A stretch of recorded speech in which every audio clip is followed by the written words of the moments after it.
Buen día, saludo a toda la audiencia con mucho afecto y admiración como siempre, esperando que este puente que tuvimos con motivo del fin de semana, por interponerse un día feriado, un día nacional, pues lo hayan disfrutado todas y todos con sus familias y amigos.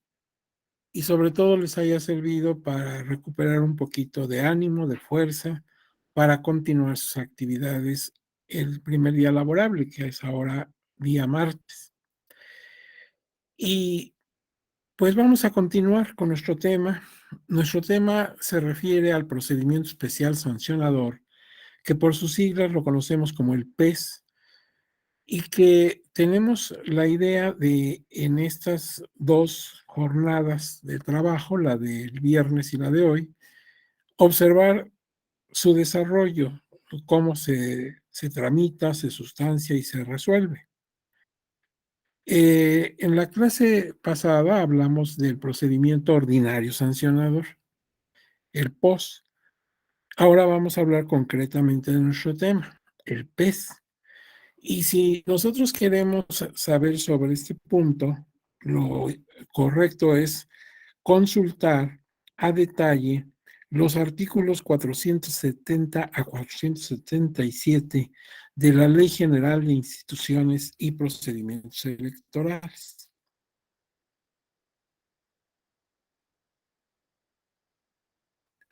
Y entonces aquí tienen ustedes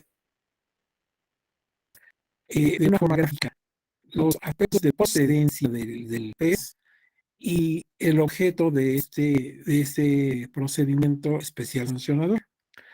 El procedimiento especial sancionador, el PES, sirve para sustanciar las quejas y denuncias presentadas ante el instituto o aquellas iniciadas de oficio a efecto de que la autoridad competente, mediante la valoración de los medios de prueba que aporten las partes y las que en su caso se hayan obtenido durante la investigación, determine pues la procedencia del pez. En esta parte de la lámina observamos lo que ya sabíamos, que el procedimiento puede iniciarse por denuncia, es muy común la denuncia o la queja que manifieste alguna persona que se sienta molestado en su esfera jurídica por algo que hizo un ente político electoral, un partido político, un candidato, etcétera. Pero también puede proceder de oficio cuando el propio instituto encuentra irregularidades o aspectos que pueden dar origen a una posible infracción. Ahora, además de saber que puede entrar por oficio o por denuncia, lo que queremos saber es cuándo procede, o sea, en qué casos procede aplicar el PES. Y en la parte que queda a la derecha de la lámina, yo observo que el PES procede en estos aspectos.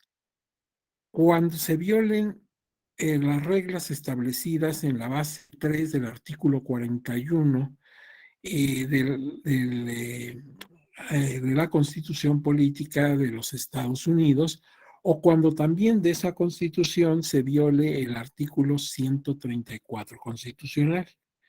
Ya sabemos que en lo referente a la base 3 del artículo 41 se refiere al acceso como prerrogativa que tienen los partidos políticos y las y los candidatos al acceso que tienen a la radio y la televisión.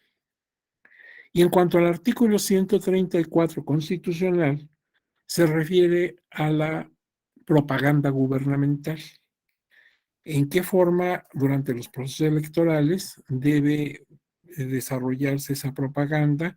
Solamente en aspectos que son esenciales para la vida nacional. Por ejemplo, aquellos que se refieren a aspectos de socorro, de auxilio a la población en caso de desastre. Por lo demás, se tiene que inhibir esa propaganda gubernamental. Entonces, procede cuando se violan estos aspectos, las reglas del acceso a la radio y la televisión, o bien la referente a la propaganda gubernamental. Ese es el primer caso de procedencia. El segundo, cuando se contravienen normas sobre propaganda político o electoral. En este caso, pues ya sabemos que hay campañas negras o sucias que manifiestan expresiones que no están permitidas en las reglas de comunicación político-electoral. Y la tercera, cuando se constituyen actos que podemos considerar anticipados de pre-campaña o campaña. Pero recientemente hasta ahí llegaban las cosas en cuanto a la procedencia.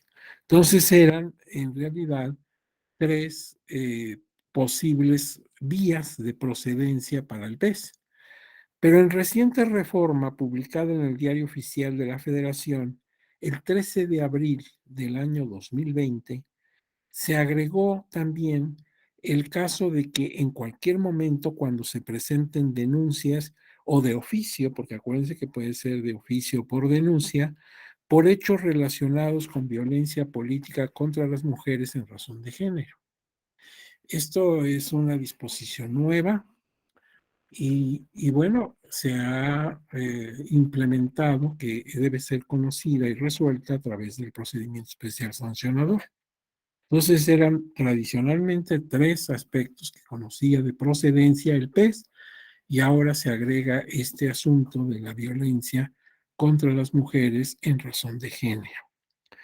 Cuando la conducta infractora se relacione con propaganda política electoral en radio y televisión durante los procesos electorales en las entidades federativas, la autoridad electoral administrativa competente, la de la entidad correspondiente, presentará la denuncia ante el instituto y los procedimientos relacionados con la difusión de propaganda que calumnie solamente se tienen que seguir a petición de la parte afectada. Esto, aquí tenemos de nuevo, pero ya separado de la lámina anterior, los aspectos de procedencia del PES. Y ya sabemos que tradicionalmente eran la prerrogativa de acceso a los medios de comunicación, cualquier falta que se cometiera al respecto, también lo referente a propaganda político-electoral, cualquier falta que ocurriera sobre el particular, y los actos anticipados de precampaña o campaña electoral. Y en cualquier momento, esto viene de añadidura a partir del año 2020, la violencia política contra las mujeres en razón de género. Aquí también tenemos en esta lámina a qué se refiere el artículo tercero del artículo, la base tercera del artículo 41 de la Constitución, la prerrogativa de los partidos políticos al uso de manera permanente de los medios de comunicación social. Las y los candidatos independientes también lo tienen para efectos de sus campañas electorales. Y el artículo 131, párrafo octavo, es de la propaganda gubernamental, ¿sí? Entonces ahí debe decir 131, lo vamos a corregir. Y el artículo 471 de la Ley General de Instituciones y Procedimientos Electorales habla de la calumnia que se persigue a instancia de parte afectada. ¿Y en qué consiste la calumnia? Queremos un concepto de calumnia. La calumnia consiste en imputarle a una persona hechos o delitos falsos que tengan impacto en un proceso electoral.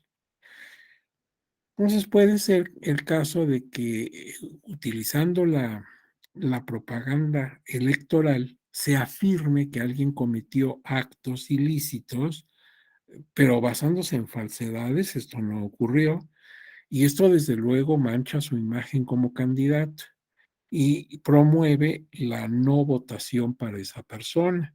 La opinión pública se queda realmente sorprendida cuando tú afirmas que ese candidato o candidata cometieron actos ilícitos. Y cuando esto no tiene fundamento, pues estamos ante una calumnia. Pero eso solamente se persigue de oficio, o sea, perdón, a petición de parte, solamente la parte afectada es la que puede pedir que se promueva un procedimiento especial sancionador. Ahora veamos en el aspecto de la violencia política en razón de género. La violencia política contra las mujeres en razón de género, dice la ley, se manifiesta, entre otras conductas, por las siguientes. Esto lo dice el artículo 442 bis. Quiere decir que efectivamente se trata de una reforma, porque el texto original de esa ley, pues iba del 442 al artículo 443. Entonces, para no mover la numeración subsecuente, se prefiere acomodar ahí un bis, 442 bis. ¿Y en qué consisten las posibles conductas? Esta lista no es exhaustiva, la misma ley dice que puede haber otras conductas, pero estas son las que podemos poner como muy ejemplificativas. Obstaculizar a las mujeres los derechos de asociación o afiliación política. Ocultar información a las mujeres con el objeto de impedir la toma de decisiones y el desarrollo de sus funciones y actividades. Ocultar la convocatoria para el registro de precandidaturas o candidaturas o información relacionadas con esta, con la finalidad de impedir la participación de las mujeres. Proporcionar a las mujeres que aspiran a ocupar un cargo de elección popular información falsa, incompleta o imprecisa para impedir su registro. Obstaculizar la precampaña o campaña pública de las mujeres, impidiendo que la competencia electoral se desarrolle en condiciones de igualdad. Y cualesquiera que otra acción que lesione o dañe la dignidad, integridad o libertad de las mujeres en el ejercicio de los derechos político-electorales. Esta última especificación es muy amplia. Aquí cabrían muchos aspectos de violencia que se nos pueden incluso ahorita ocurrir, o sea que esta lista, como les decía, no es exhaustiva, sino es simplemente enumerativa de lo más frecuente que ocurre. Pero claro que ya en la vida real podemos encontrar muchas conductas que bien pueden clasificarse como de violencia contra las mujeres en razón de género. Ahora, el órgano del instituto que recibe o promueve la denuncia la remitirá de inmediato a la unidad técnica de lo contencioso electoral del propio instituto. La denuncia se desechará por esta unidad sin prevención alguna cuando, o sea, ¿en qué casos cabe el desechamiento? El desechamiento de un procedimiento especial sancionador. Pues cuando no reúne los requisitos, ahorita vamos a ver cuáles, o bien los hechos no constituyen una violación en materia de propaganda político-electoral, o no se aporten o ofrezcan pruebas, o si la denuncia sea evidentemente frívola. En estos casos, la unidad técnica de lo contencioso electoral debe admitir o desechar en 24 horas, debe tomar la decisión. Acepta, tiene 24 horas para decirlo, o rechaza, también tiene esas 24 horas.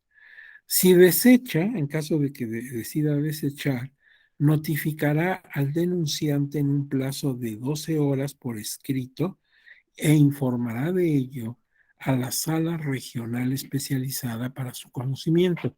Recuerden que este procedimiento especial sancionador tiene dos áreas de intervención, una en sede administrativa ante el Instituto Nacional Electoral y la otra lo tiene frente a la sede jurisdiccional, ya sea en la sala regional especializada o en su caso en la sala superior.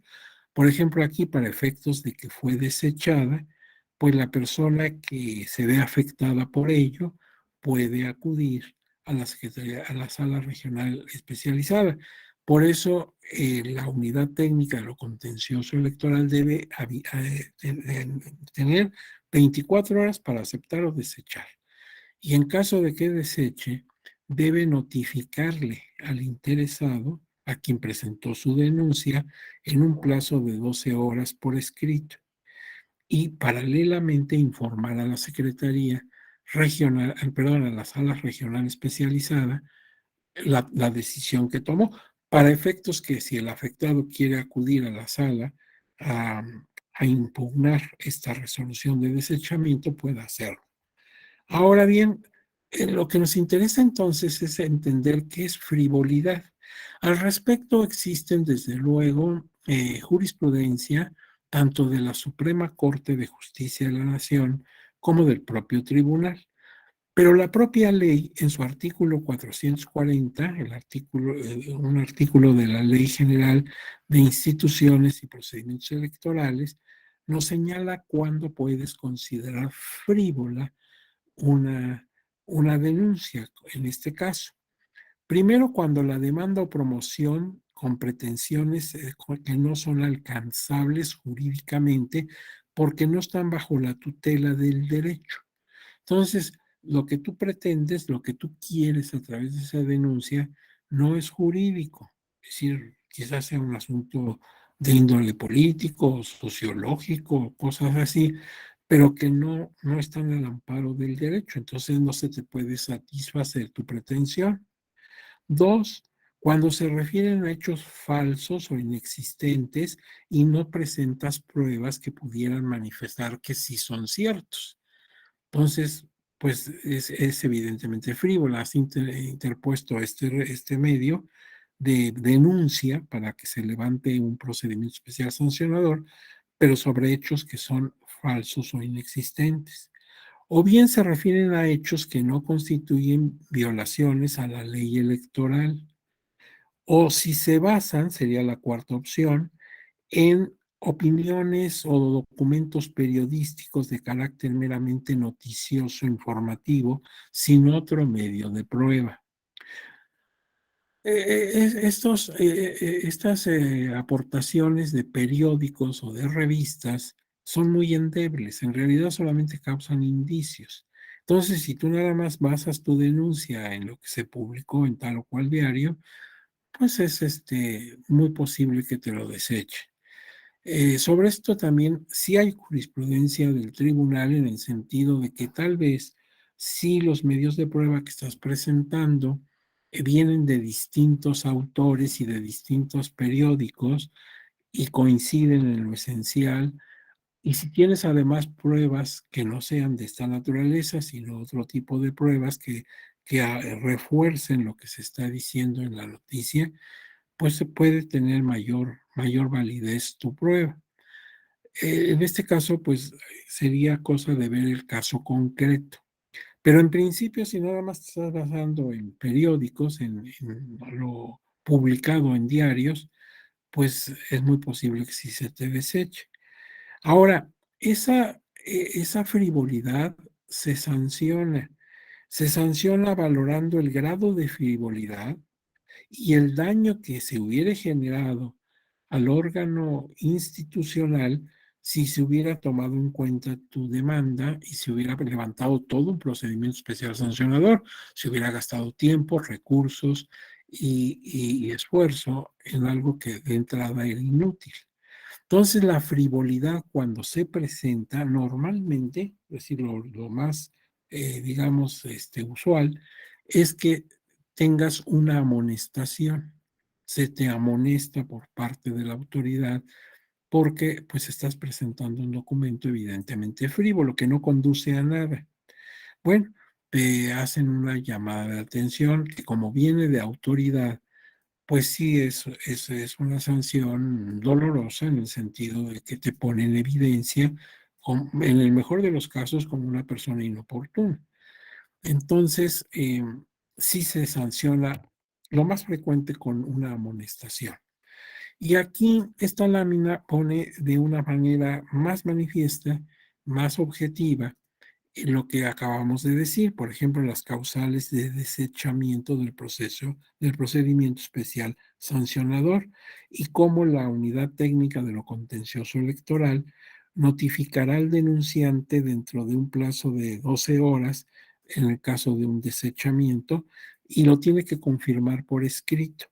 Paralelamente, ya sabemos que está notificando a la sala regional especializada. Y del lado izquierdo de la lámina, tú te encuentras los requisitos que debe tener la denuncia en un PES. Primero, el nombre del quejoso o denunciante, es su domicilio para oír y recibir notificaciones, los documentos necesarios para acreditar su personería, y la narración expresa, clara, concreta de los hechos que está denunciando, ofrecer y exhibir las pruebas con que cuenta o mencionar las que podrían requerirse por no tener posibilidad de recabarlas. Y en su caso, si es del caso, las medidas cautelares que desea que se tomen en este caso. Ahora, vamos a pensar que cumple requisitos. No hay causal de desechamiento. Entonces, se admite el escrito de denuncia y se inicia el procedimiento especial sancionador. Se abre carpeta, se le da el numeral correspondiente y se emplaza. Vamos a ver aquí en esta lámina como si fuera un flujograma, como un flujograma. Vamos a ver qué pasa con la denuncia pensando que ya fue admitido, o sea que ya no hay que buscar causales de desechamiento. Entonces la unidad técnica de lo contencioso electoral recibe la denuncia y la examina junto con las pruebas aportadas. En su caso, podrá realizar diligencias o investigaciones preliminares. Si a lo que tú estás denunciando el instituto considera que debe investigar, indagar, aportar más pruebas, lo hará, porque acuérdate que puede actuar tanto por denuncia como de forma oficiosa. Ahora bien, si la unidad técnica considera necesaria la adopción de medidas cautelares, entonces los propondrá, pero a la comisión de quejas, que es la que va a resolver respecto de esas medidas cautelares. Y lo hará dentro de las 48 horas esa propuesta a la comisión de quejas y denuncias. Por otro lado, se admite la denuncia, se corre traslado a las partes, o sea, tanto al denunciante como al denunciado, y les notifica lo correspondiente para que asistan a una audiencia que le llaman de pruebas y alegatos. Esta se debe desarrollar dentro de las 48 horas siguientes al emplazamiento. Hay que citar a los dos, al que denunció y al que fue denunciado, para que cada quien aduzca lo que a su derecho conviene y muestre sus pruebas y las desahoguemos ahí. Ahora bien, ahorita vamos a ver cómo se celebra la audiencia, pero una vez que se celebra la audiencia, la unidad técnica de lo contencioso electoral deberá turnar de inmediato, o sea, el tiempo necesario nada más para hacer el trámite, al expediente completo a la sala regional especializada del Tribunal Electoral del Poder Judicial de la Federación y debe acompañar en el expediente su propio informe justificado como autoridad. No se les olvide que la unidad técnica ha desarrollado el procedimiento desde que recibió la denuncia hasta como en este caso que ya desahogó esa sesión o esa junta de pruebas y alegatos, esa audiencia. Entonces todo lo ha hecho la autoridad. Por eso debe rendir un informe circunstanciado a la sala regional especializada que debe contener este informe por lo menos lo siguiente: la relatoría de los hechos que dieron motivo a la queja o denuncia, las diligencias que se hayan realizado, las que se hayan tomado en cuenta, las pruebas aportadas por las partes y las demás actuaciones realizadas, incluyendo esa audiencia de pruebas y alegatos, y las conclusiones que tiene sobre la queja y denuncia. Todo esto es lo que de menos debe ir en el informe circunstanciado que presenta la unidad a la sala regional.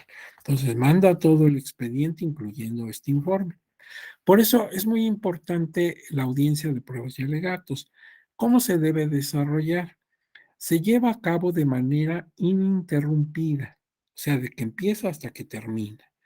Es oral, las partes hablan, ¿sí?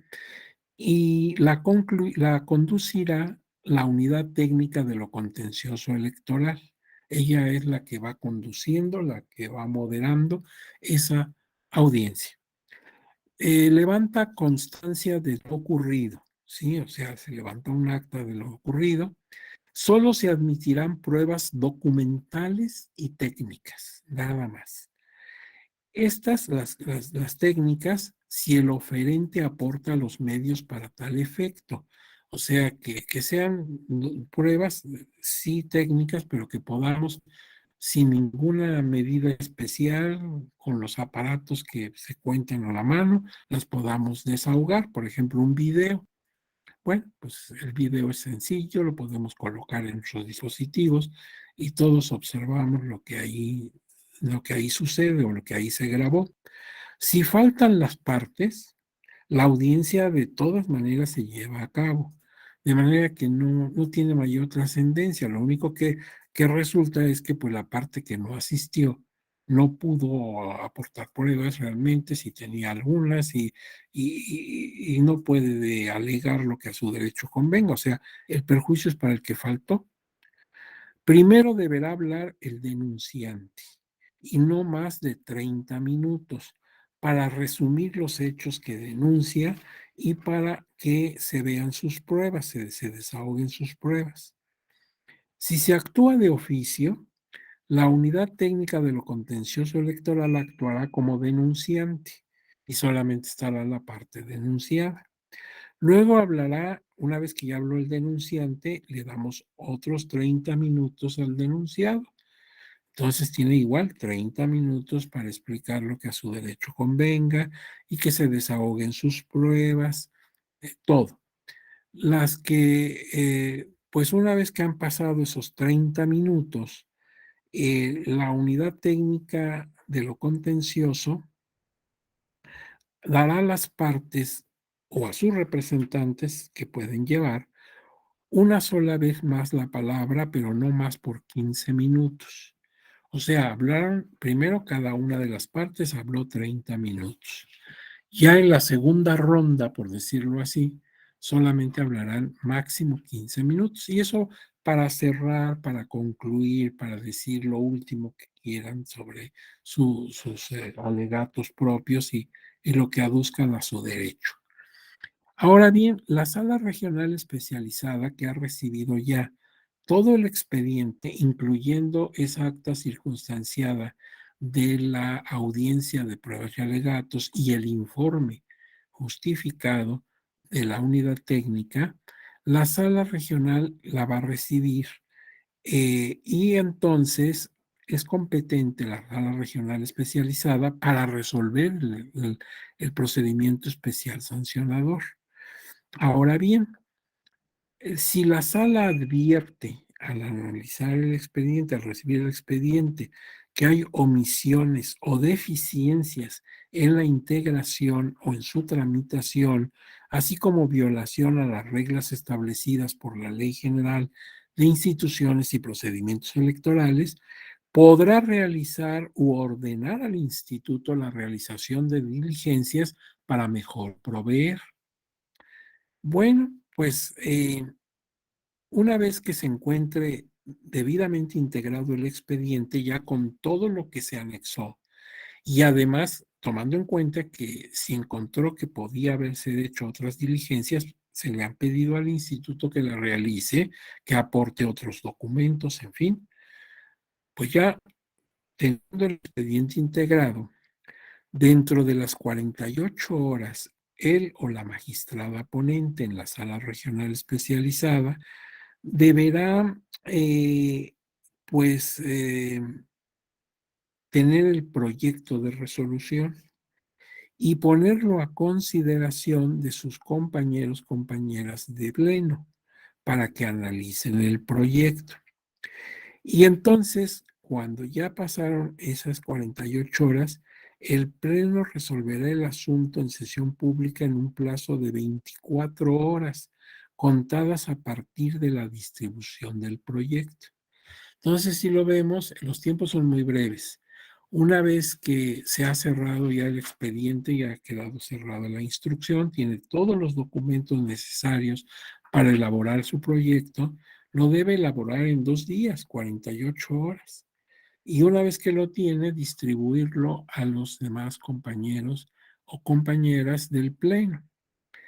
Y en 24 horas realizar la sesión pública, porque todas las resoluciones del tribunal por mandato constitucional deben ser discutidas y aprobadas en su caso en sesión pública. Entonces se cita la sesión pública, ahí se discute lo que haya lugar y cuando consideren el asunto suficientemente discutido, lo votarán. Ahora bien, vamos a suponer que lo aprueban el proyecto las y los magistrados de la Sala Regional Especializada. Las sentencias, ¿en qué sentido podrían estar?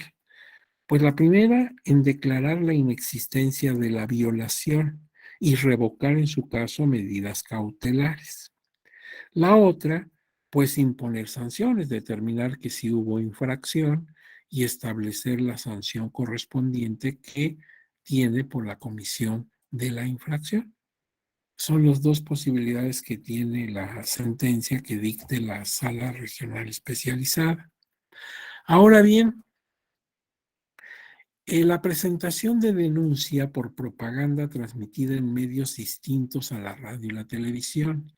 ¿Se acuerdan ustedes que cuando se hace uso de propaganda político-electoral, pero no en radio y televisión, sino por ejemplo en bardas o en publicaciones, en cualquier medio que no sea precisamente radio o televisión, ¿qué sucede cuando las denuncias tengan como motivo la realización de conductas referidas a la ubicación física o al contenido de propaganda electoral, por ejemplo, impresa?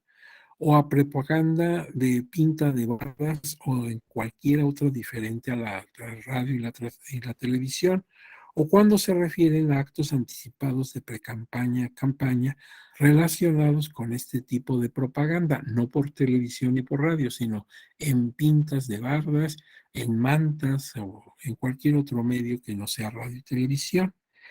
Entonces, estamos en el caso de que esta denuncia procede ante el vocal ejecutivo de la junta distrital o local del instituto que corresponda. Entonces, ante él tienes que hacerlo. Esto ya lo habíamos visto un poquito en la clase pasada. Ese vocal ejecutivo ejercerá las facultades señaladas por la ley a la Secretaría Ejecutiva del INE. O sea, el vocal ejecutivo va a tomar las responsabilidades que normalmente tiene la unidad técnica de lo contencioso electoral, conforme al procedimiento que ya hemos hablado antes. Y dentro de los plazos señalados por la misma ley, tiene que tener todo integrado. Ahora bien, se le va a celebrar también la audiencia de pruebas y alegatos. Nada más que la diferencia es que no se hace ante la unidad técnica de lo contencioso electoral, sino ante el vocal ejecutivo de la junta correspondiente. Entonces, una vez que termina la audiencia de pruebas y alegatos, que se desarrolla igual con los 30 minutos para que hable denunciante, denunciado, y los 15 minutos para una segunda ronda, ya nada más para concluir, pues con el acta circunstanciada de esa audiencia y el informe justificado del vocal ejecutivo de la Junta, todo se envía a la Secretaría, a la Sala Regional Especializada de forma inmediata. Todo el expediente completo, exponiendo las diligencias que se han llevado a cabo, así como el informe circunstanciado en términos dispuestos por la ley. El artículo 474, el párrafo tercero de la Ley General de Instituciones y Procedimientos Electorales, dice que en los supuestos a los que se refiere la procedencia del PES Si la conducta denunciada constituye una infracción generalizada o reviste gravedad, la Secretaría Ejecutiva del Instituto puede atraer el asunto. Entonces, aunque esto haya ocurrido, por ejemplo, en el estado de Tabasco, y allí en Villahermosa la Junta Local Ejecutiva ha tomado el asunto para desarrollar todo lo que ya sabemos, hacer las indagaciones, en su momento celebrar la audiencia de pruebas y alegatos, hacer su informe circunstancial, etcétera. Antes de que todo eso suceda, dice este artículo 474, párrafo 3, que puede darse el caso que la Secretaría Ejecutiva atraiga el asunto. Sí, porque es muy grave, porque tiene relevancia nacional, puede atraerlo. No se nos olvide que el instituto tiene varias facultades y una de ellas es la atracción. Entonces dice, este asunto lo voy a conocer yo. Y entonces le da el procedimiento de mandarlo a la unidad técnica de lo contencioso y todo lo que ya sabemos para que finalmente lo resuelva la sala regional especializada. Ahora vamos a ver el procedimiento que se sigue con el PES cuando lo que estamos denunciando son actos de violación política de violencia política contra las mujeres en razón de género. Como sabemos, esto aparece en el artículo 474 bis de la Ley General de Instituciones y Procedimientos Electorales, un artículo que se anexó a raíz de la reforma de 2020. Y entonces, vamos a ver si hay algunos aspectos peculiares cuando el asunto es de violencia contra las mujeres. Dice el artículo 440, las leyes electorales locales deben considerar las reglas de los procedimientos sancionadores tomando en cuenta las siguientes bases. Y la 3 dice, deberán regular el procedimiento especial sancionador para los casos de violencia política contra las mujeres en razón de género. Entonces, también en las legislaciones de los estados, porque la que estamos hablando es la ley federal, la ley general, la ley nacional, la de todo el país, pero cada una de las entidades federativas tiene su ley de procedimientos electorales particular. Entonces, ahí en cada entidad, en cada una de las 32 entidades, debe haber lo planeado, lo establecido para el caso de violencia política contra las mujeres. Dice el artículo 474 bis, la unidad técnica de lo contencioso electoral ordenará el inicio del PES y resolverá sobre las medidas cautelares y de protección que fueren necesarias. Si las medidas de protección fueran competencia de otra autoridad, la Secretaría Ejecutiva del Instituto dará aviso de inmediato para que proceda a otorgarlas conforme a sus facultades y competencias. Entonces aquí estamos viendo un asunto especial. Si estamos hablando de violencia contra las mujeres por razones evidentes, lo primero que tenemos que tomar en cuenta es la manera de protegerla, ¿sí? Pues si se está quejando de violencia política, debemos de inmediato actuar, porque ahora con su denuncia puede ser víctima de mayor agresión. Entonces hay que tomar las medidas que sean del caso para garantizar su protección.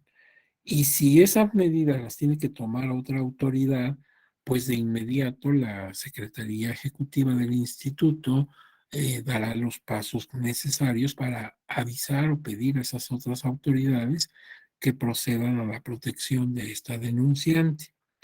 Cuando las conductas infractoras sean del conocimiento de los órganos desconcentrados del INE, o sea, los consejos o las juntas, la remitirán de inmediato a la Secretaría Ejecutiva para que éste ordene el inicio del PES.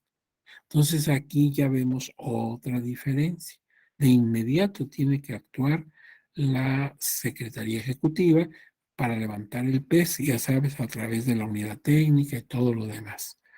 Cuando las denuncias sean presentadas en contra de un servidor o una servidora pública, la Secretaría Ejecutiva dará vista de las actuaciones y de su resolución a las autoridades competentes en materia de responsabilidad administrativa para que en su caso apliquen las sanciones procedentes en términos de la Ley General de Responsabilidades Administrativas.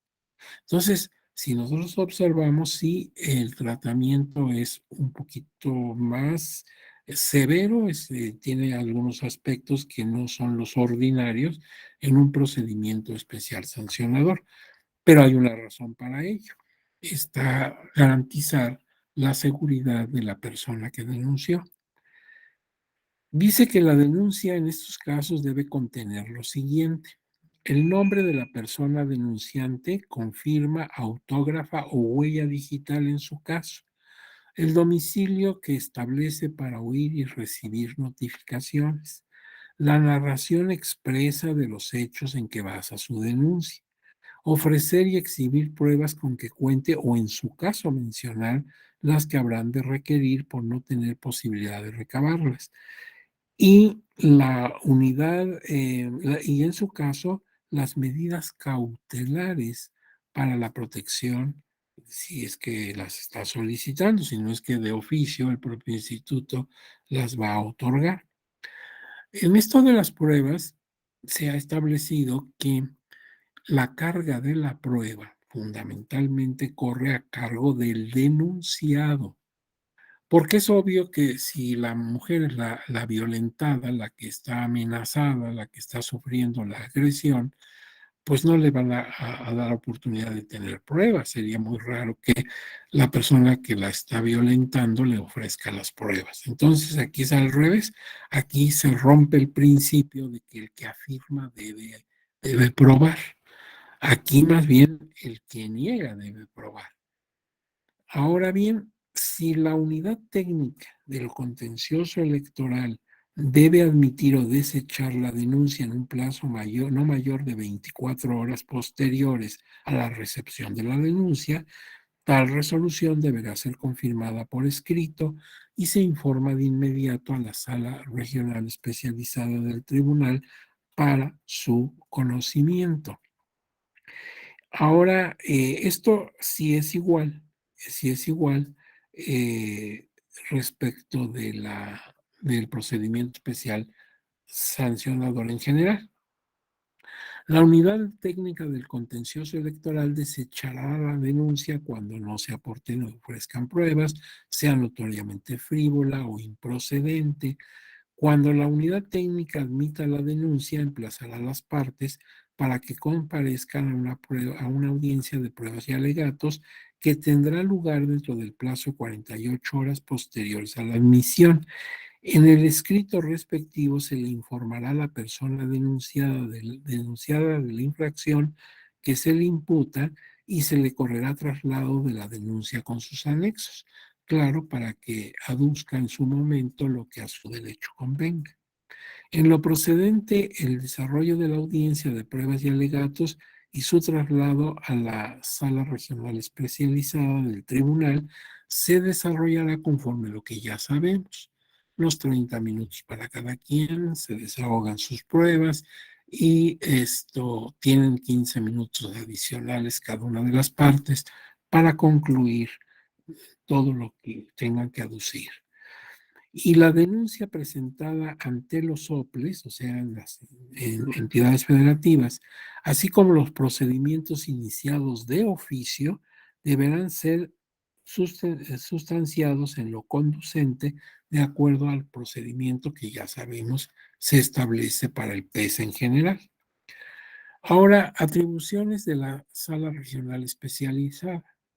Cuando ya está el documento en la sala regional especializada, sabemos que ella es competente para resolver el procedimiento especial sancionador y que este tiene dos etapas, una administrativa a cargo del instituto en su unidad técnica de lo contencioso electoral y en la comisión de quejas y denuncias. Pero luego pasa a sede jurisdiccional y estamos viendo lo que hace la sala regional especializada.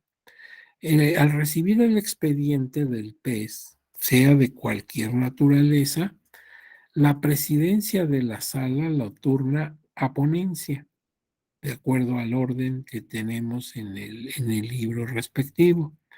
Y ya en ponencia, la ponencia determina, por ejemplo, radicar y verificar que el instituto cumplió requisitos legales. Si hay omisiones o deficiencias, realizará u ordenará que se realice lo conveniente para mejor proveer, señalando en este caso plazos breves. Recuerden que si algo caracteriza al procedimiento especial sancionador es la brevedad de sus plazos.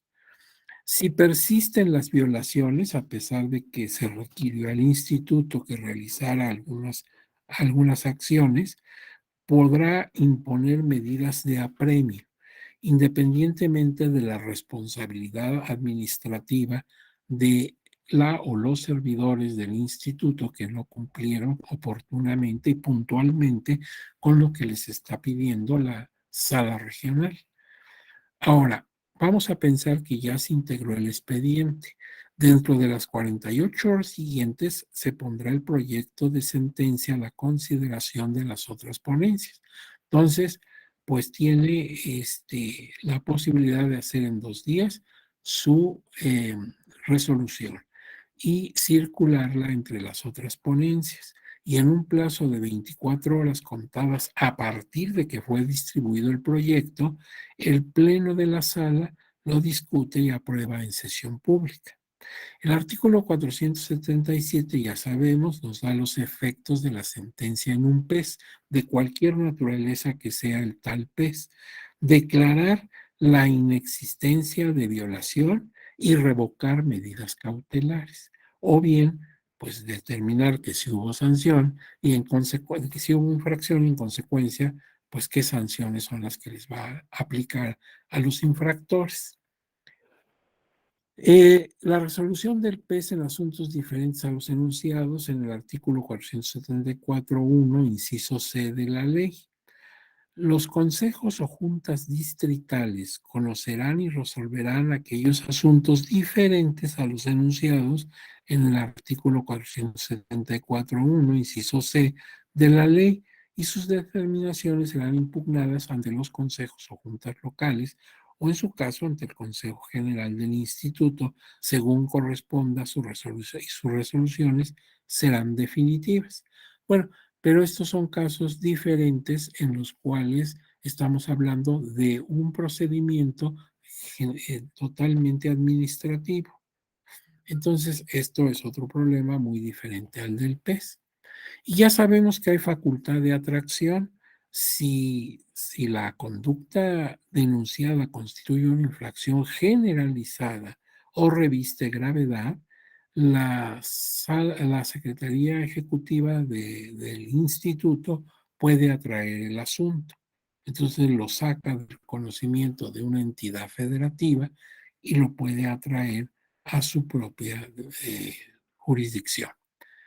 Ahora bien, ya con esto tenemos una idea muy general de cómo procedemos cuando hay un procedimiento ordinario sancionador, o sea, un POS, y cuando estamos en presencia de un procedimiento especial sancionador. Este cuadro que ven enseguida es muy ilustrativo, es como un pequeño acordeón.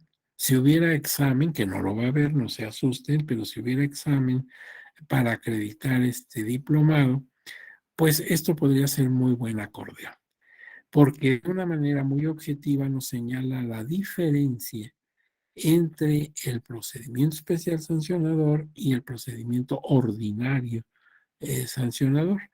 Y entonces vamos viendo por etapas, por ejemplo, la presentación de la queja, denuncia o inicio del procedimiento oficioso. Pues tenemos las dos opciones, actúa por denuncia o actúa de oficio. Encuentra alguna irregularidad y la investiga. Ahí no encontramos más que un guioncito que apenas se alcanza a ver. Quiere decir que ambos son de esa naturaleza.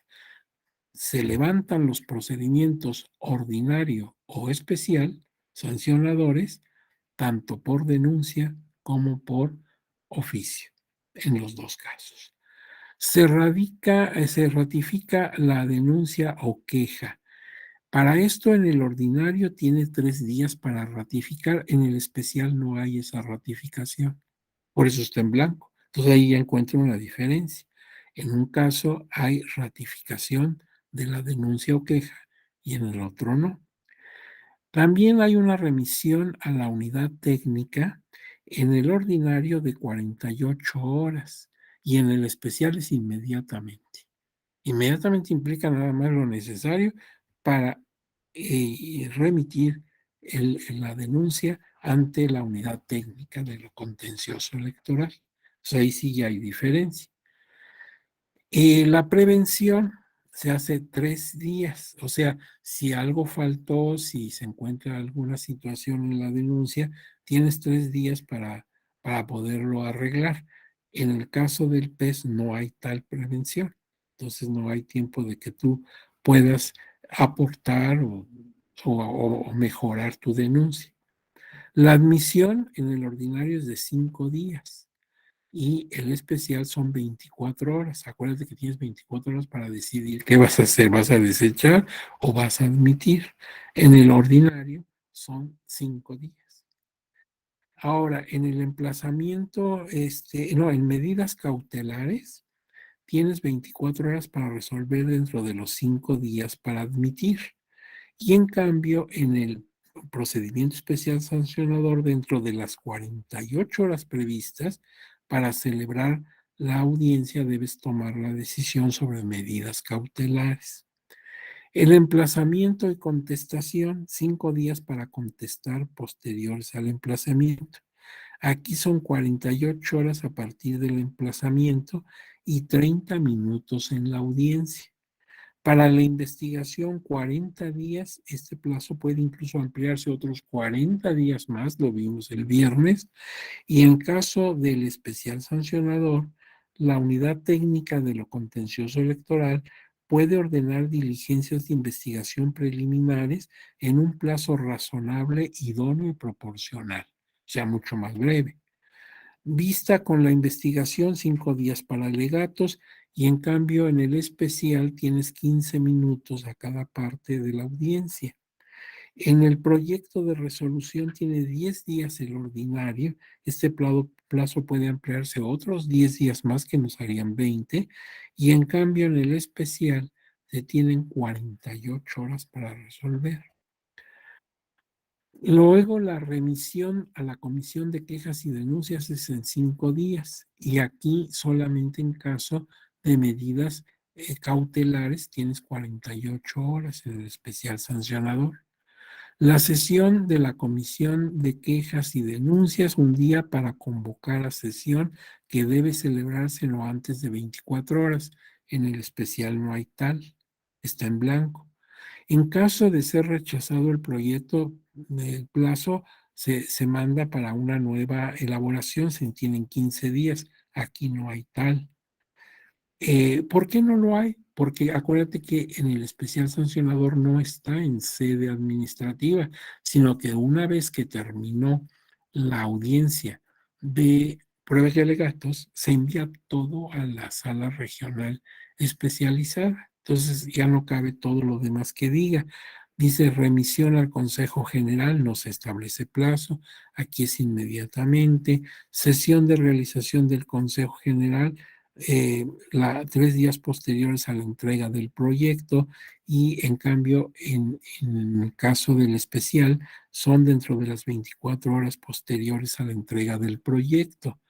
Una vez que se ha entregado el proyecto, se tiene que convocar a la sesión pública para resolverlo. Muy diferente lo que ocurre en sede administrativa que lo que ocurre en sede jurisdiccional. En caso de empate por ausencia de un consejero, hay segunda votación. Si persiste el empate, el consejero presidente suspenderá la sesión para reanudarlo dentro de 24 horas siguientes. En el caso del especial no hay tal. El tiempo total mínimo sin ampliación de plazos, rechazo del proyecto de resolución ni empate en la votación, 64 días después. Aquí son 5 o 7 días aproximadamente en caso que los magistrados no hubieran quedado de acuerdo respecto del proyecto. El tiempo total estimado con ampliación de plazo rechazo de proyecto, pues se da en 126, 29 días aproximadamente y en el otro no hay tal. Entonces, ¿por qué cambia mucho la resolución? Porque definitivamente en el caso del procedimiento ordinario sancionador, estamos todo en sede del instituto y en el procedimiento especial sancionador estamos en sede jurisdiccional.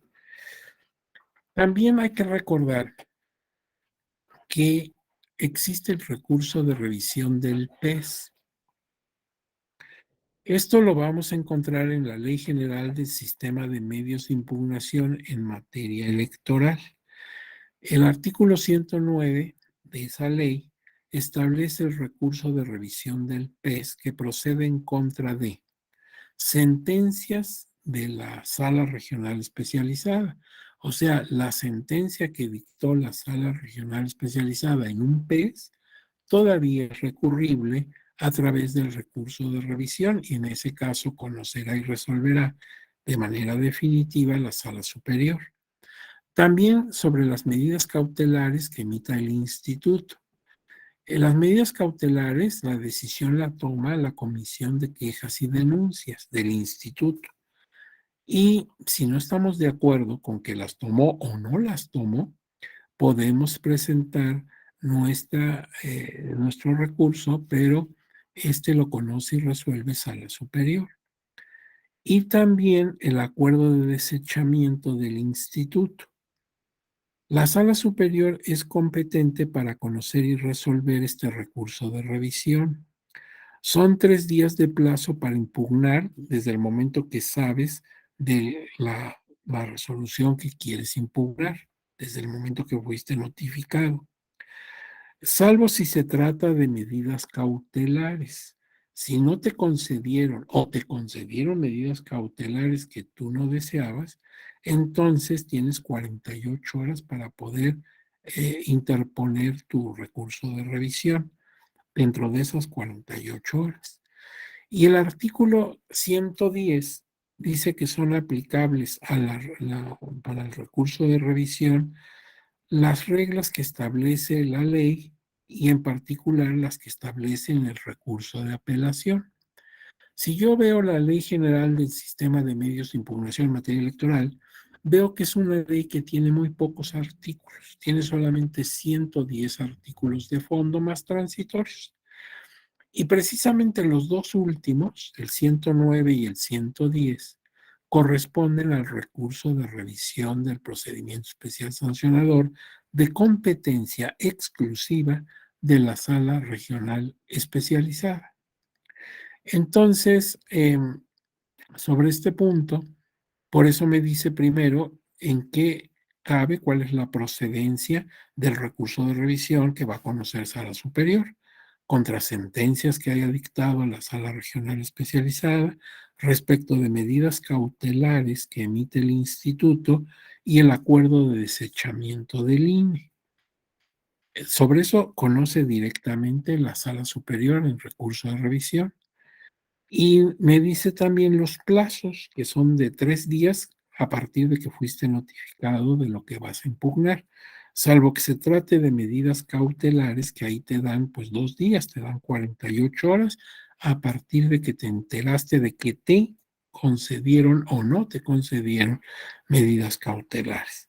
Y el artículo 110 me dice, bueno, no hay reglas específicas para el recurso de revisión, pero entonces toma las que están en la ley general, en toda la ley, y sobre todo las que están en lo referente al recurso de apelación, para que guíes cómo vas a desarrollar el procedimiento en sala superior. Bien, ahí termina esta esencia, digamos, de nuestro tema. Sin embargo, hay algunos temas que conviene que tomemos en cuenta.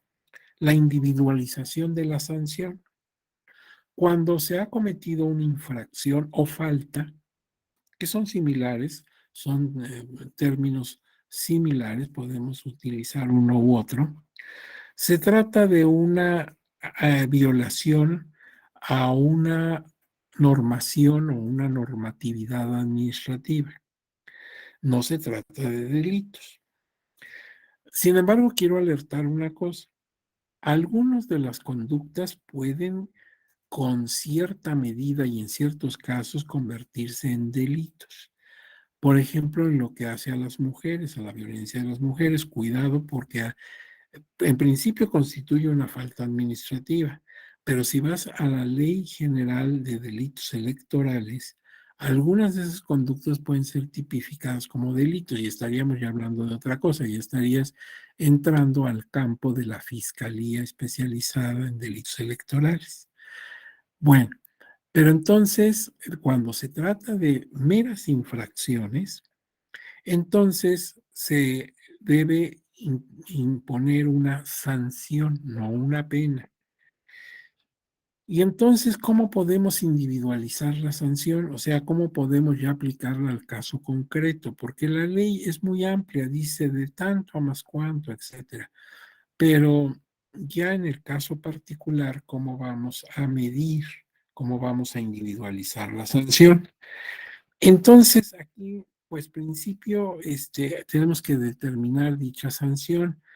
Tomemos en cuenta el principio de proporcionalidad, que obliga con carácter general a que la naturaleza de la represión de las infracciones administrativas sea adecuada a la naturaleza del comportamiento ilícito, lo que le corresponde al legislador. Él es el que tiene que decir qué medida tendrá la sanción, y específicamente imponer un deber de concretar la entidad de la sanción a la gravedad de los hechos, lo que le corresponde a la administración. Por eso el legislador procura siempre dar parámetros de más y de menos. Dice, se aplicará de tantos días de multa, días multa, ya sabes que valorados en unidad, en la UMA, ¿sí?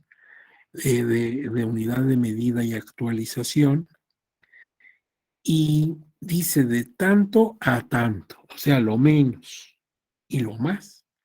Y entonces eso le corresponde al legislador, él va a señalar qué sanción quiere.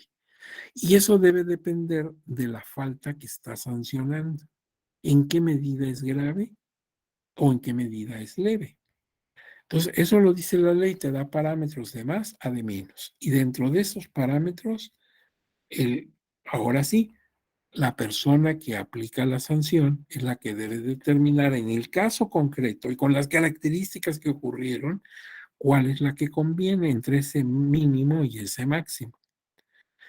Ahora bien, una vez acreditada la infracción, o sea, una vez que sí se demuestra que se cometió la infracción, cometida por un partido político, por ejemplo, y su imputación subjetiva, o sea, su conducta y situación del infractor en la comisión de la falta, la autoridad procede a la determinación de la sanción.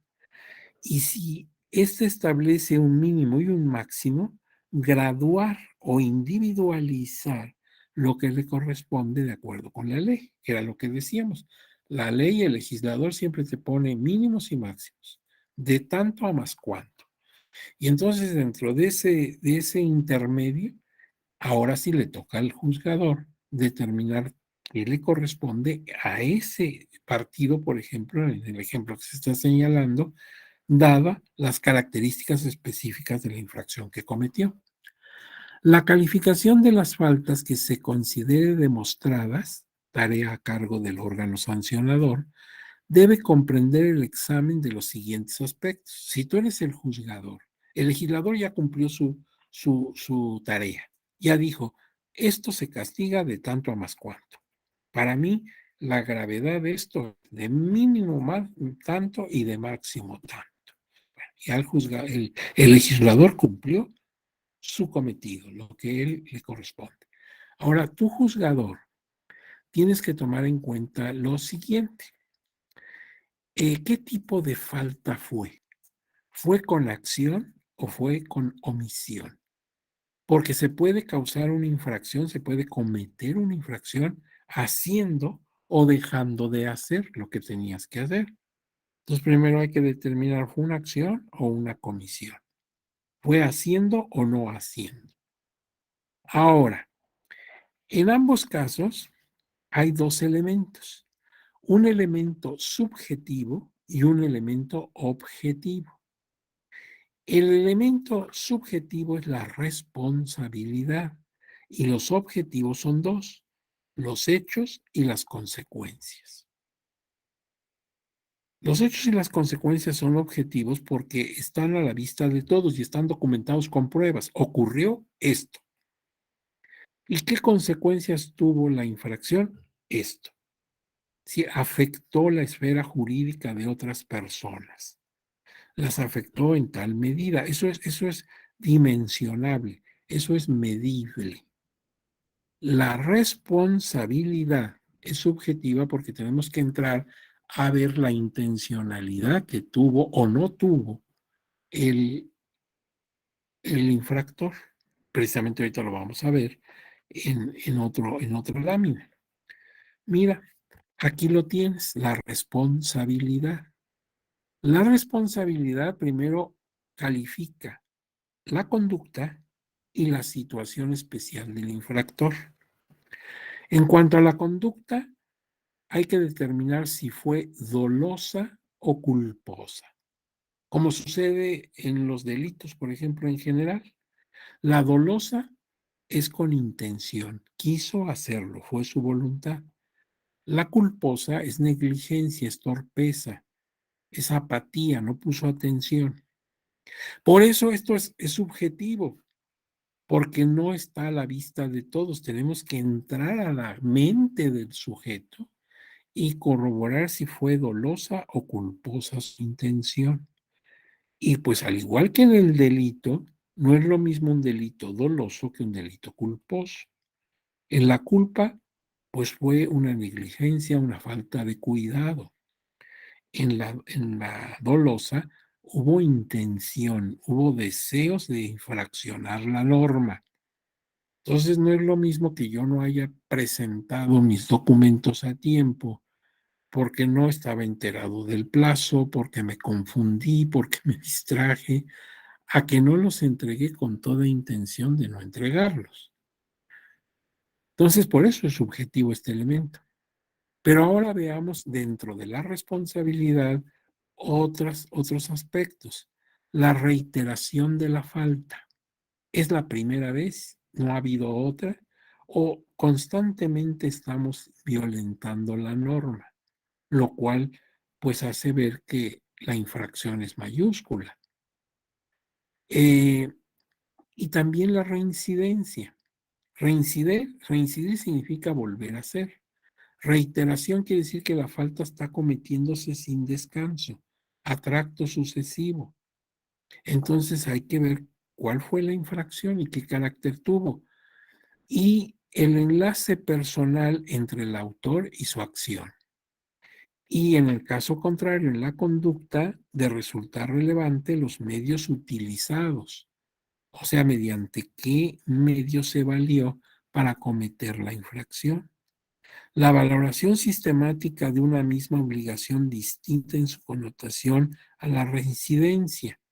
La reiteración es la vulneración sistemática, está constantemente violentado. En cambio, la reincidencia es que otra vez lo vuelve a hacer. Todo esto hay que valorar. Ahora bien, elementos objetivos para calificar la falta, los hechos y las consecuencias.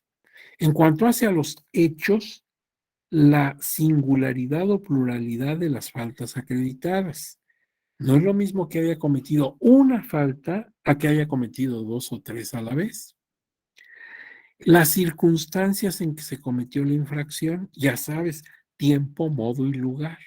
Cuándo fue, dónde fue y de qué manera fue. Entonces, tiempo, lugar y modo. La trascendencia de la norma transgredida. ¿Qué tan grave fue? ¿Qué tan importante es la norma que transgredió? ¿Es esencial? ¿O es una norma que sí debía haberse cumplido, pero que no es tan importante respecto de otras.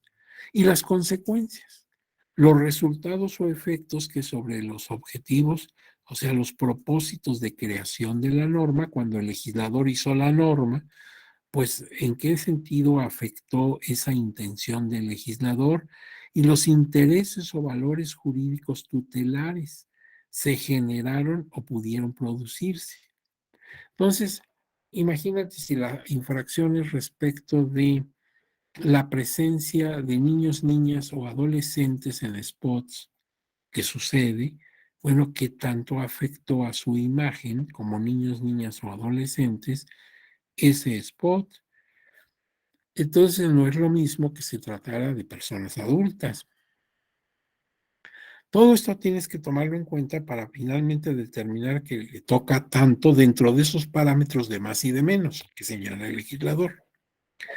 Y en ese momento ya tú puedes calificar la falta un poco como lo hacían los romanos también en su época, levísima, leve o grave.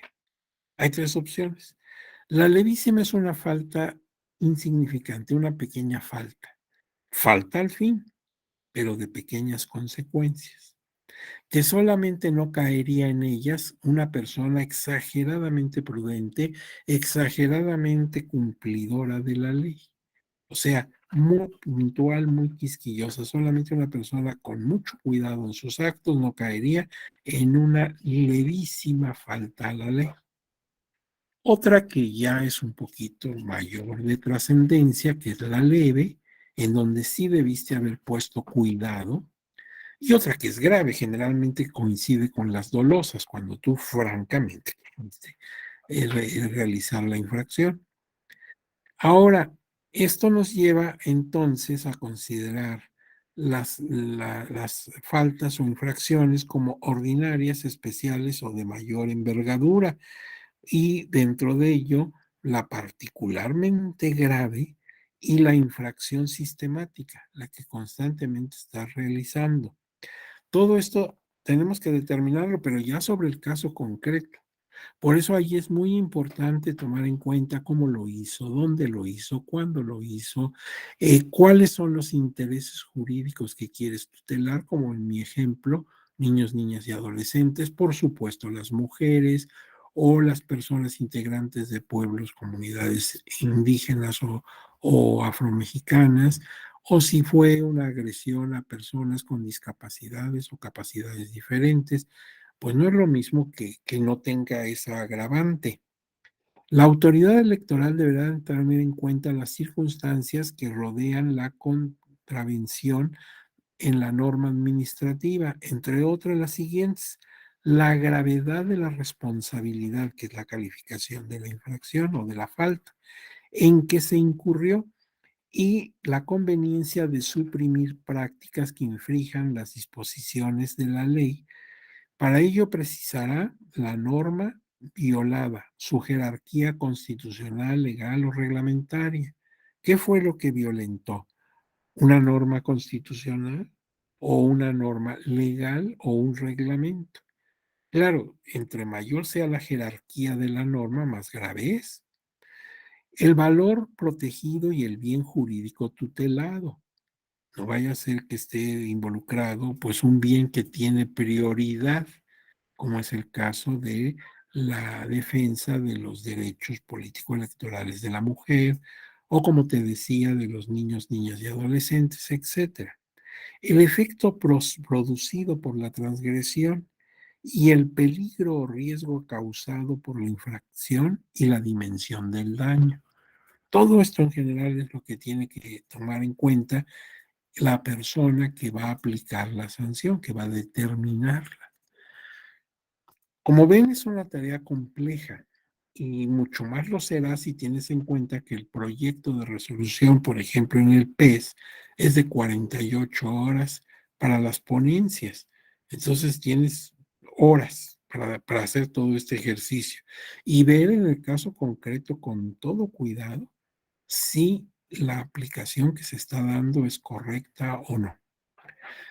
Y esto porque muchas veces la sanción puede ser menor de lo que debería ser o mucho mayor de lo que debiera ser.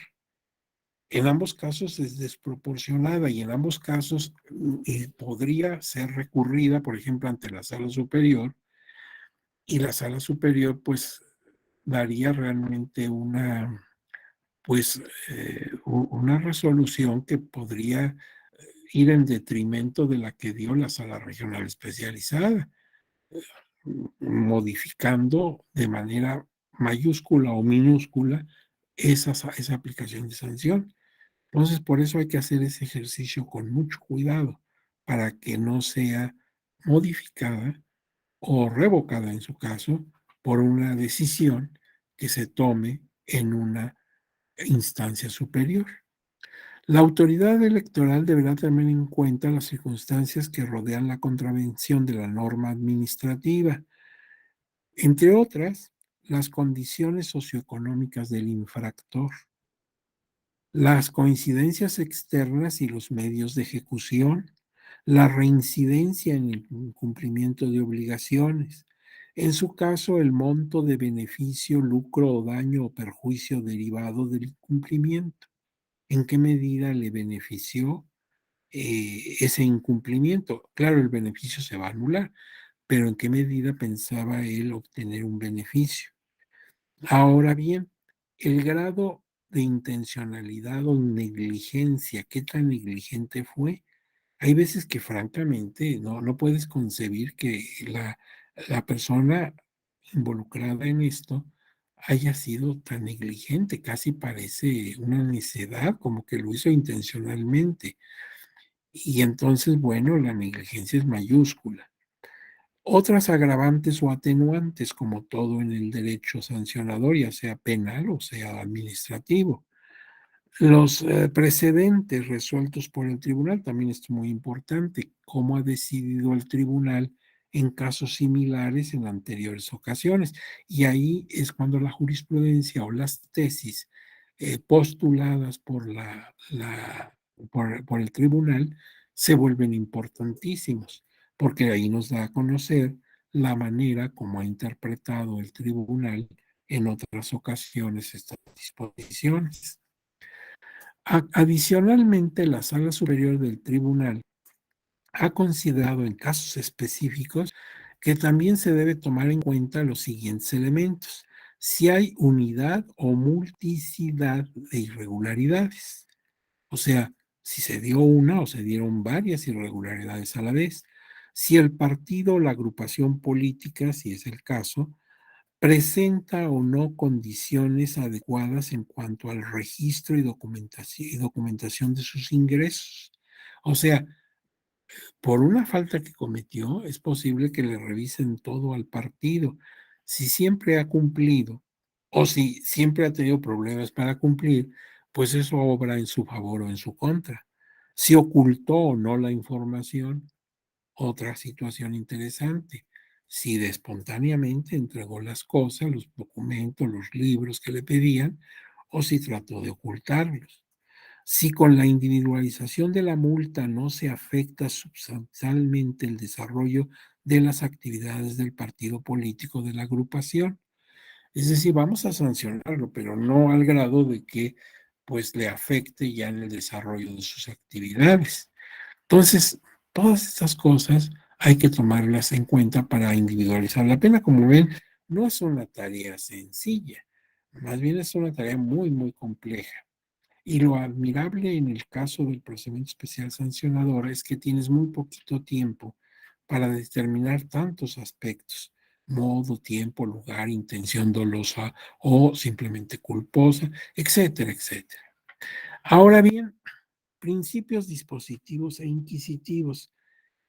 Acuérdate que en el dispositivo se encuentra esencialmente en la denuncia que se va por escrito y que cumple con determinadas formalidades, se impone la carga de la prueba y elementos mínimos de prueba, por lo menos con valor indiciario. Esto es cuando se actúa por denuncia. Es la posibilidad de un procedimiento dispositivo.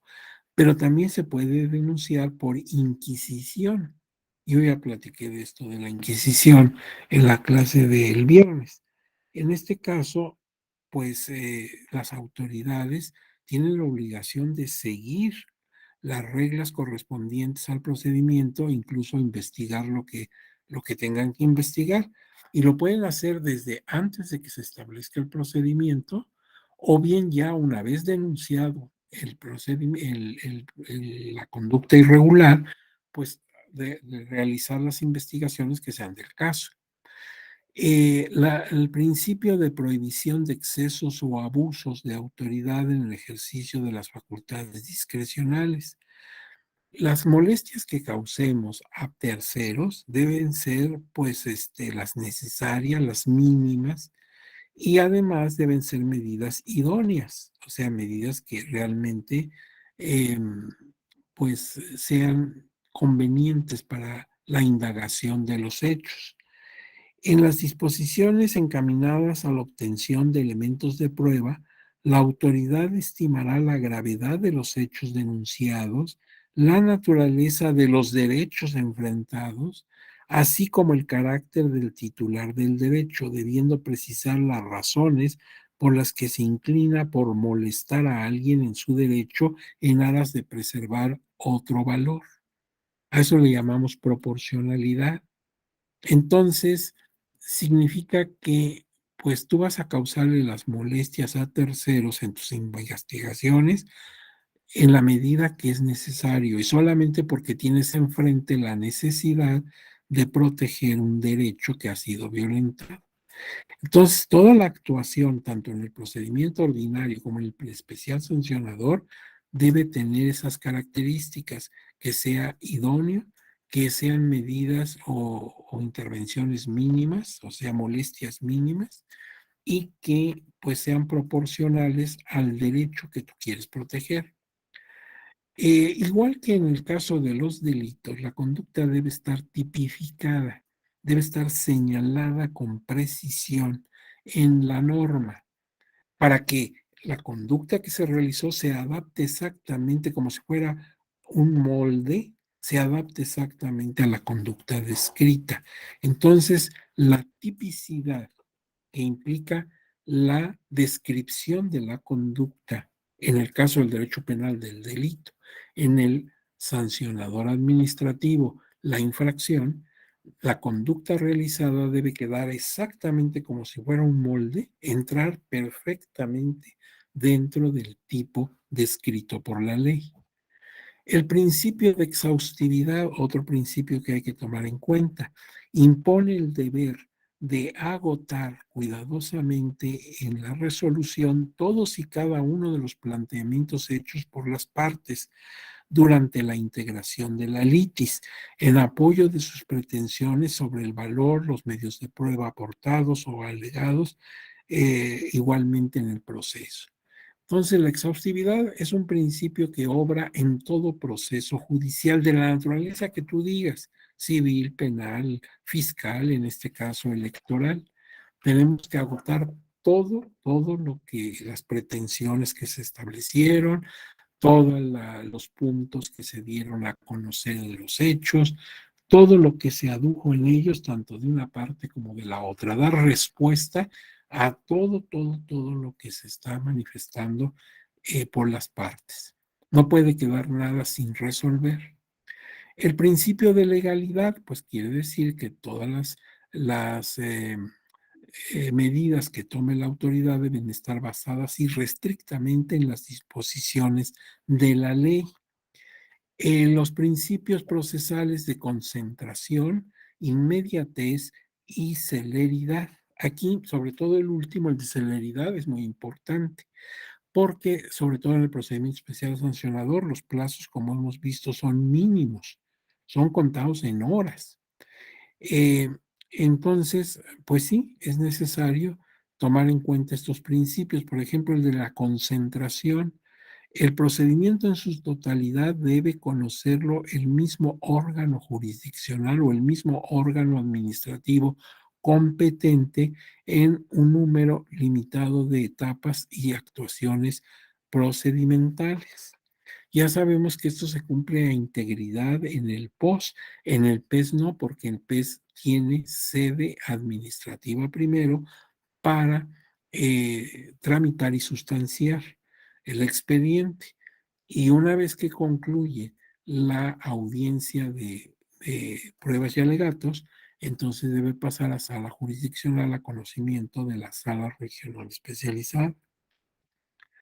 Ahora bien, el principio de retroactividad de la ley, que esto es muy antiguo, esto viene desde la época romana, consiste en que no podemos aplicar una norma nueva en perjuicio de una persona. Si la beneficia, sí; si la perjudica, no. A ninguna ley se dará efecto retroactivo en perjuicio de persona alguna. Y esto los romanos lo determinaban en su latín como non reformatio impeius, o sea, no una norma reformada en perjuicio de alguien. Bien, aquí ponen, por ejemplo, un ejemplo de un asunto que se resolvió en abril de 2004, donde el Consejo General del IFE, en el Acuerdo X, impuso una multa de 1.435.066 al Partido Liberal Mexicano. La multa fue recurrida mediante interposición de un recurso de apelación ante la Sala Superior, y se resolvió en el sentido que la Sala Superior revocó y ordenó al Consejo General que dictara una nueva determinación, la cual fue cumplimentada con el acuerdo que aumentó la multa hasta quedar en el doble. Bueno, pues lo anterior volvió a ser recurrido ante la Sala Superior por el partido afectado, que argumentó que el IFE había inobservado el principio de no reformar en perjuicio, debido a que revisó y dictó nueva resolución que aumentó la sanción. La Sala Superior precisó que en la imposición de la sanción, el Consejo del IFE, en aquella época era IFE, no debió haber rebasado el monto de una multa en perjuicio. Luego, otro principio que tenemos que observar es la presunción de inocencia. Este principio también viene desde antiguo y se decía en latín indubio pro reo, y se aplica mucho en materia penal, pero también en todo el derecho. En caso de duda, estar a favor de la persona más débil, que en este caso pues es el imputado, y que se debe presumir la inocencia de toda persona mientras no se demuestre, no se declare abiertamente, judicialmente, su responsabilidad. Eh, en este caso, el problema que tenemos no es tanto aplicar el principio de presunción de inocencia por parte del juzgador, sino por parte de la opinión pública, y sobre todo ahora que tenemos tanto acceso todas las personas a través de las redes sociales, porque pareciera como que nosotros actuamos al revés. Lo primero que hacemos es presumir la culpabilidad. Y esto ya no es cuestión de una norma, sino es cuestión de una cultura. Cuando nosotros nos enteramos por las redes o por las informaciones noticiosas en cualquier medio que alguien es inculpado de una situación irregular, no procedemos generalmente con este principio que deberíamos, por orden constitucional, de establecer el indubio pro reo. Lo que hacemos es exactamente al revés. Lo damos por hecho, ¿sí? Lo damos por hecho que esa persona cayó en actos de deshonestidad o que hizo tal o cual infracción o delito en su caso. Entonces, la ley, desde la Constitución hasta todas las leyes reglamentarias y todos los reglamentos, establece el principio de inocencia, y también se da la presunción de inocencia en los procedimientos, tanto el ordinario sancionador como el procedimiento especial sancionador. Pero, pues ya en la vida práctica, ahí tenemos un problema de educación. hay que cultivar la educación de la ciudadanía en general y de la opinión pública en el sentido de aplicar siempre la presunción de inocencia, hasta que no se demuestre judicialmente la responsabilidad de alguien en la comisión, por ejemplo, de una infracción. Entonces, el principio existe desde la antigüedad, pero muchas veces pues no se aplica exactamente al revés. Y otro principio es el de que nadie puede ser juzgado dos veces, dice por mismo delito, en este caso por la misma infracción. Nadie puede ser juzgado dos veces por la misma causa. Bueno, también debe privar esto en el procedimiento tanto especial sancionador como ordinario sancionador. Ahora hablemos un poco de las medidas cautelares, que estas siempre son muy importantes. Acuérdense que las medidas cautelares no resuelven todavía el fondo del asunto, solamente se toman con la finalidad de suspender los actos o hechos que pueden producir daños irreparables. La afectación de los principios que rigen los procesos electorales o la vulneración de bienes jurídicos tutelados por la ley electoral. Un caso típico que todos tenemos así a flor de labios, porque es muy generalizado, es que se ordene que salga del aire una transmisión radiofónica o televisiva de un spot que consideramos que puede estar causando un daño. Todavía no resolvemos, todavía hay que desarrollar todo el procedimiento, pero de momento una medida de cautela, de precaución, es retirar para que si está causando daño, no lo cause ya de una manera irremediable. Ahora, esto, desde luego, veamos cómo se aplica y cuándo se presume la violación para tomar en cuenta medidas cautelares. El derecho, el uso de los medios de comunicación social, así como de las condiciones para la difusión de propaganda por servidores públicos de cualquiera de los tres órdenes de gobierno. La prohibición a los partidos políticos de realizar actos anticipados de precampaña o campaña. Las conductas que realicen los concesionarios de radio y televisión que impliquen la veda de tiempo de transmisión para difusión de propaganda político o electoral. Dice aquí que esas medidas cautelares eh, podrán ser ordenadas por infracción que constituyen violencia política contra las mujeres en razón de género en los casos siguientes. Realizar análisis de riesgo y un plan de seguridad. Retirar de la campaña violenta contra la víctima haciendo públicas las razones. Cuando la conducta sea reiterada por lo menos en una ocasión, suspender el uso de las prerrogativas asignadas a la persona agresora. Ordenar la suspensión del cargo partidista de la persona agresora y cualquier otra medida requerida para la protección de la mujer víctima o quien ella solicite. Es decir, por eso hay que tomar en cuenta en qué caso estamos hablando.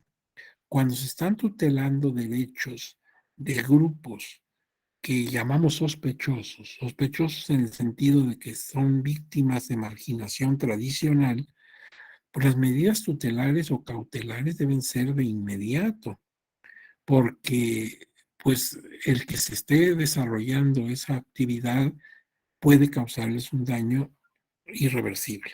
Y precisamente la idea es evitar ese daño.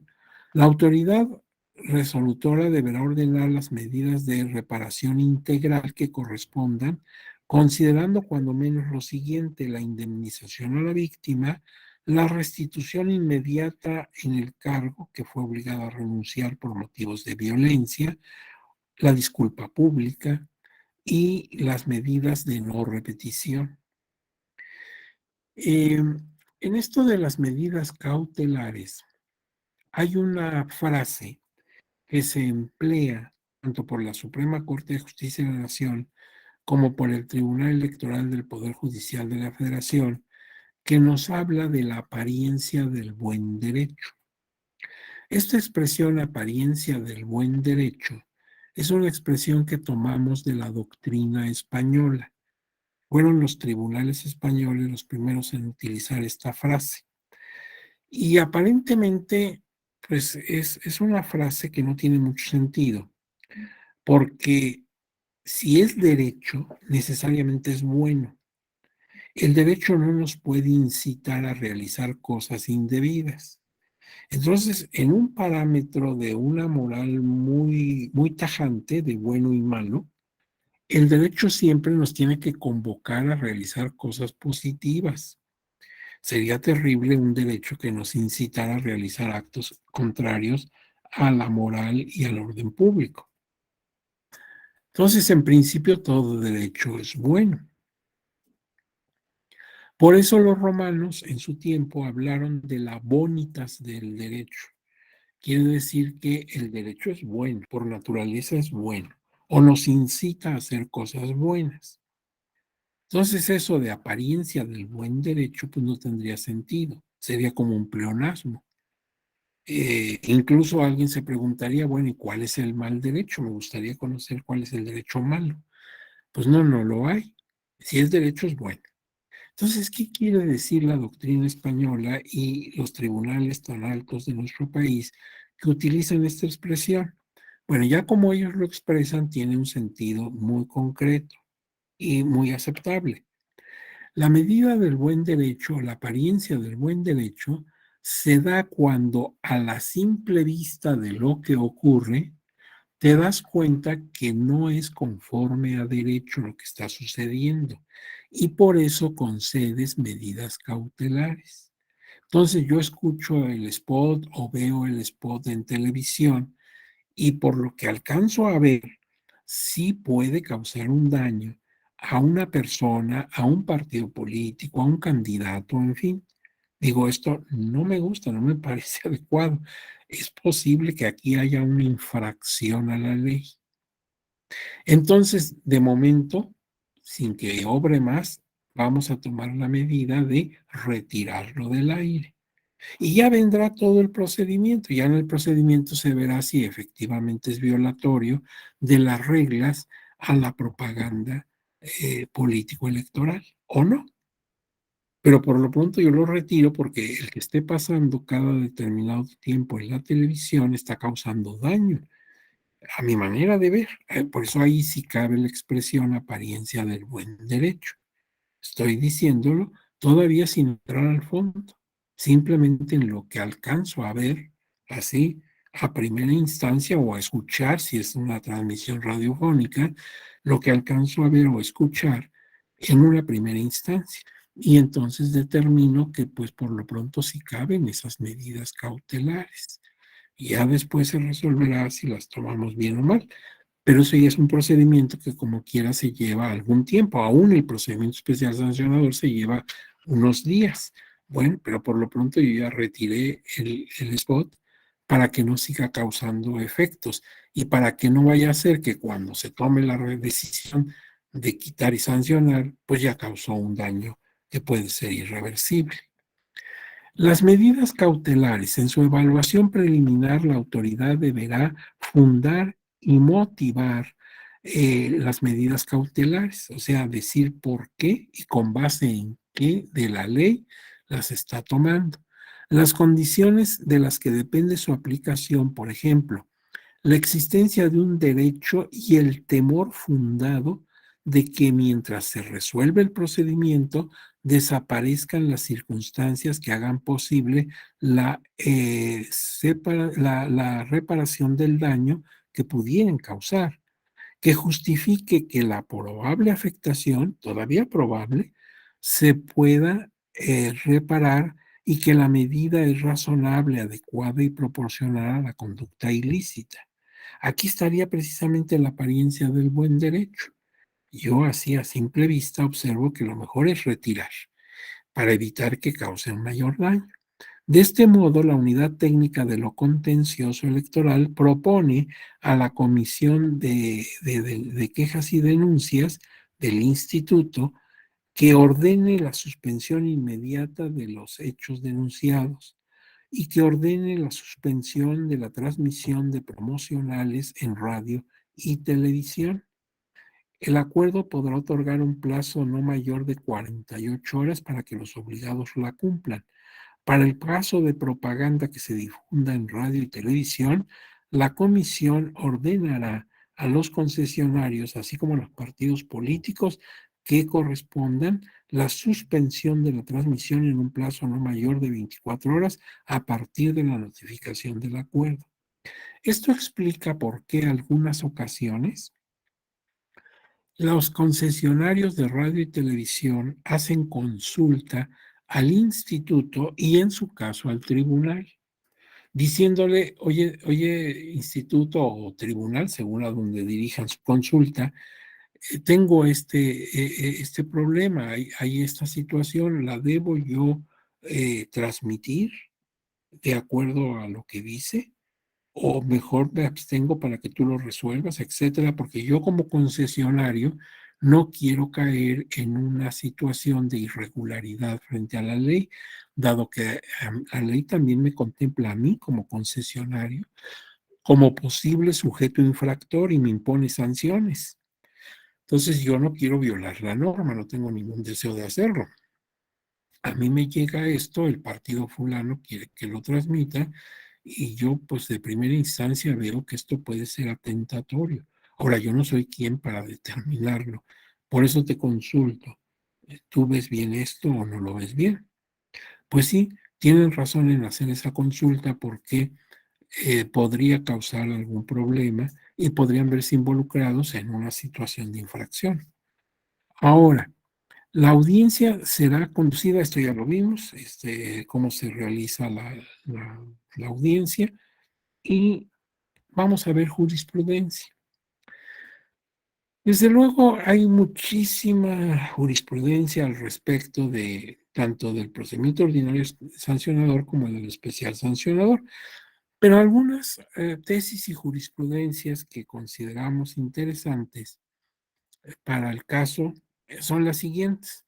La jurisprudencia 12 del año 2010 dice: carga de la prueba en el procedimiento especial sancionador corresponde al quejoso o denunciante. La 10 del 2018, multas. Deben fijarse con base en la unidad de medida y actualización vigente al momento de la comisión de la infracción. ¿Se acuerdan que esto lo vimos el viernes? Esa unidad de medida y actualización y que para el año que vivimos, el 22, se estableció en 96.22 pesos por día. En la jurisprudencia 62 del año 2002, que dice procedimiento administrativo sancionador electoral debe realizarse conforme a los criterios de idoneidad y proporcionalidad.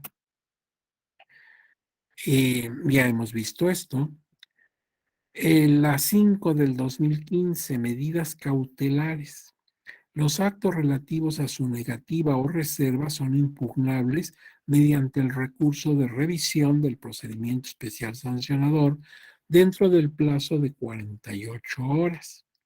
Y ya sabemos que ahí la autoridad competente para conocer y resolver este tipo de impugnación es la sala superior.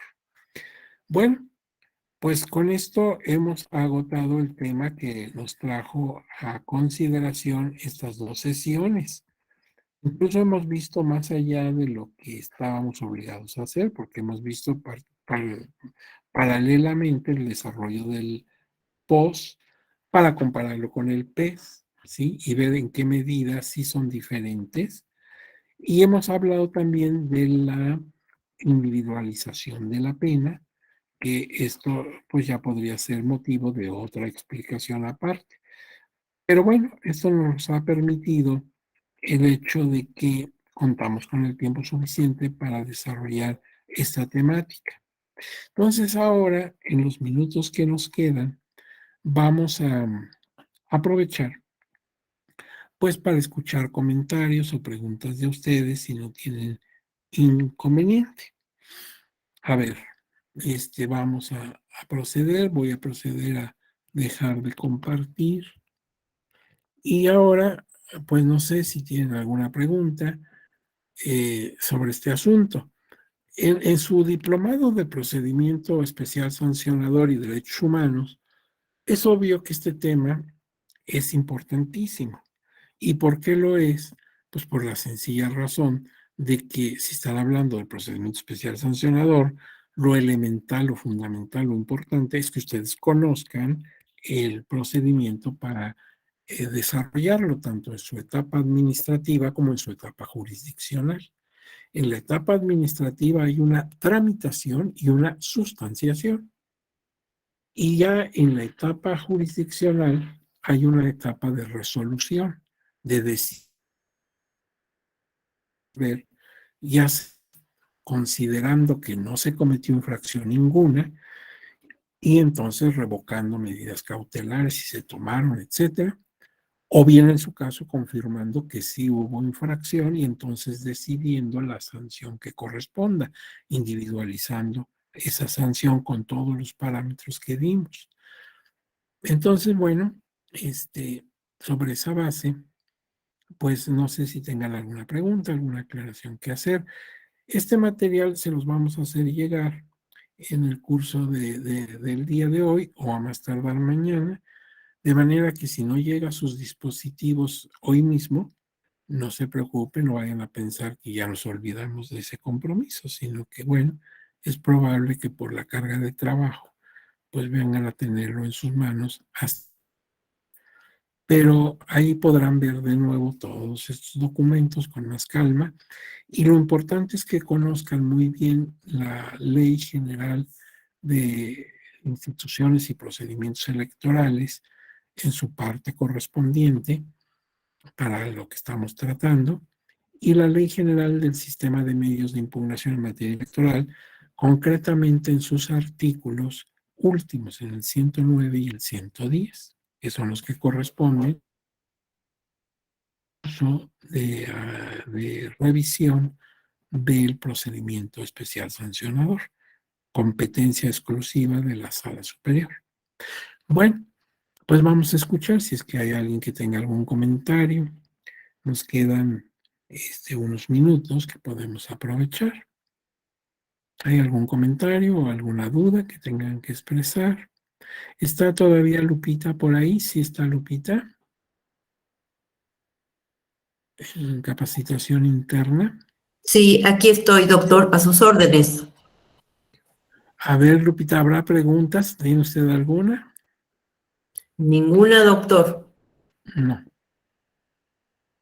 Oiga, Lupita, pues si no hay preguntas ni comentarios, tal vez pudiéramos retirarnos, aunque nos comemos aquí como, ahora verá usted, 13 minutos. Como usted me indique, doctor. ¿Nos los podemos tomar, Lupita? ¿Nos da permiso? Claro que sí, doctor. Claro que sí, por supuesto. Si no hay preguntas, no hay, pues entonces damos por terminada su sesión, doctor. Ya se pasmó. Sí, no, pero ya volvemos otra vez, ¿verdad? Sí, doctor, lo ¿Sí me escuchamos. escucha, Lupita? Sí, lo escucho, doctor. Bueno, pues usted quiere, pues, si la damos por terminada la sesión, puesto que no hay preguntas. Pues que tengan un bonito día y un buen inicio de semana. Y mandarles a Gracias. todas y a todos un abrazo muy fuerte. Ya saben, mi recomendación de siempre, cuídense mucho. Lupita, como siempre, mi cariño, mi reconocimiento, mi gratitud. Gracias, doctor. Se cuidan mucho. A todos. Hasta luego. Hasta luego. Gracias, doctor. Luego, doctor. Con un gusto y un placer escucharle. Adiós. Gracias, muy buenas tardes. Cuídense.